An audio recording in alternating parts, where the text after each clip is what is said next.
Hello everyone and welcome back to the channel. Last week, a very unexpected leak occurred. If you follow the news about game beta finds, you've probably seen that a relatively old build of a very important Rockstar game was leaked. It's a game that I don't even need to introduce much, since you've probably played it to death. I'm talking about Grand Theft Auto 4, a game released by Rockstar Games on April 29, 2008. A build was leaked on Hidden Palace last week, referring to a prototype dated November 23, 2007, about 5 months before the game released. Of course, this discovery is very recent, but in this video I want to show you what's been found so far. But before we start the video, let's talk about our sponsor, Stone Age Gamer. For the best retro game accessories and consoles, including totally personalized ones like this beautiful PlayStation 1 right here, Stone Age Gamer is the best choice. And for orders over $75, you'll get $10 off with the coupon Mr. Vegas 10. Don't miss out.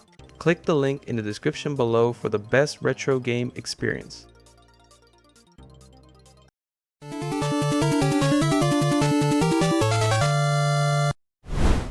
This discovery came from a user on the GTA forums who uploaded a complete image of the volume from a Rockstar Games Xbox 360 dev unit to the Internet Archive. He also posted photos of that dev unit on the GTA forums, making it clear that it was indeed owned by Rockstar North. And believe or not, the user himself claims he bought it for just £5 in Edinburgh. Very lucky, right? And what's on that volume? Well, basically it contains test executables used internally at Rockstar, as well as an incomplete build of GTA 4. It's incomplete because many essential files needed for it to run are missing, but there are still plenty of interesting things found in these files. Before discussing the discoveries themselves, it's important to note that this build dates from somewhere between the second trailer released on June 27 and the third trailer released on December of the same year.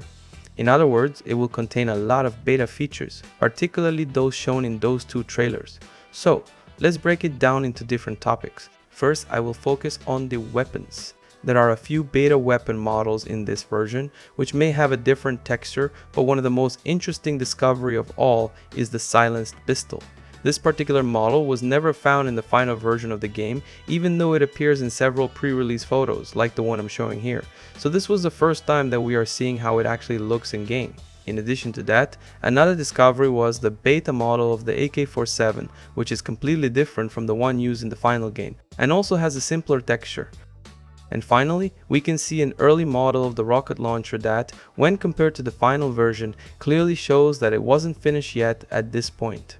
Now let's talk about the vehicles.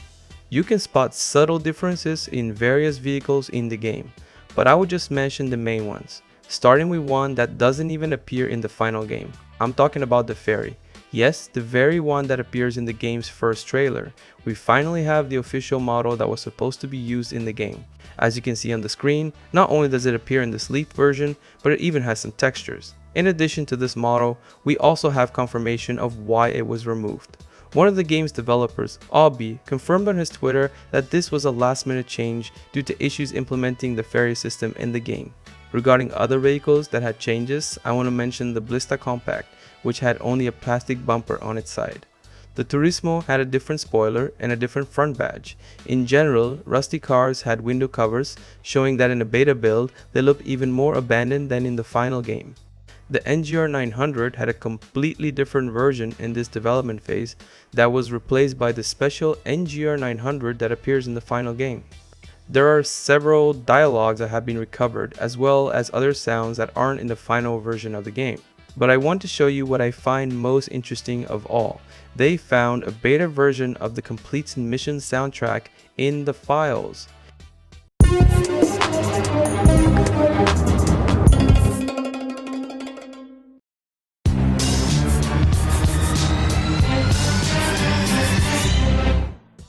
Another major change found in this build is the number of songs that are missing or changed when compared to the final version. It even had radio stations that are completely unfinished. In a post on GTA forums, they describe all the radio stations that appear and their respective songs. Since this is an older version of the game, it also features several changes to the characters. For example, there are the cops models from the beta version, which can even be seen in one of the game's pre-release images. Packy's model was found wearing a different t-shirt. From what I've seen, This model appears only in an official artwork, but the model itself could not be found in the files of the retail version. And one of the most interesting finds was about Michelle, since she appeared in the game's second trailer, very different than what we saw in the final version. In the trailer, she looked, let's say, pretty ugly, and now we have her official ugly beta model. Another interesting aspect of this discovery is that a bunch of files were found referring to a deleted minigame involving zombies. It was likely a multiplayer mode focused on killing zombies within the base game, or maybe it was a dropped single-player DLC like the one in Red Dead Redemption called Undead Nightmare. There are many assets from this version of the game that refer to this. For example, there are weapon pickups that would appear in this mode. Exist models of dead cops labeled zombie in the model name, indicating that they would likely appear in a cutscene. There are also other objects labeled zombie, such as this hospital stretcher, suggesting that this minigame would either alter parts of the existing map or feature a unique map involving a hospital designed specifically for it. So far, it's not clear exactly what the mode looked like, but would be really cool to see this in the final version, isn't? As I mentioned earlier, this discovery is very recent, so there will definitely be a second part to this video in the future. One of the main things being tested right now is an attempt to get this build running using tools from the GTA 5 leak and files from the final version of GTA 4. And believe it or not, they're already very close to succeeding. There are already screenshots showing the game running directly from the compiler, and according to reports, it's already possible to get this build to run on the native console. Unfortunately, at this point, it still doesn't work via emulator, so I can't test it. I'll keep you updated as this discovery progresses. I want to thank all the users on GTA forums who are doing all the research on this version. The GTA community is one of the best out there. If you find anything else about this version, let me know in the comments. Today's video was a bit out of the usual since I posted it on a Monday, but I usually upload videos on Wednesdays or Thursdays. That's it for now. I hope you enjoyed this video. If you did, don't forget to hit the like button and subscribe to the channel. Thanks for watching. See you in the next video.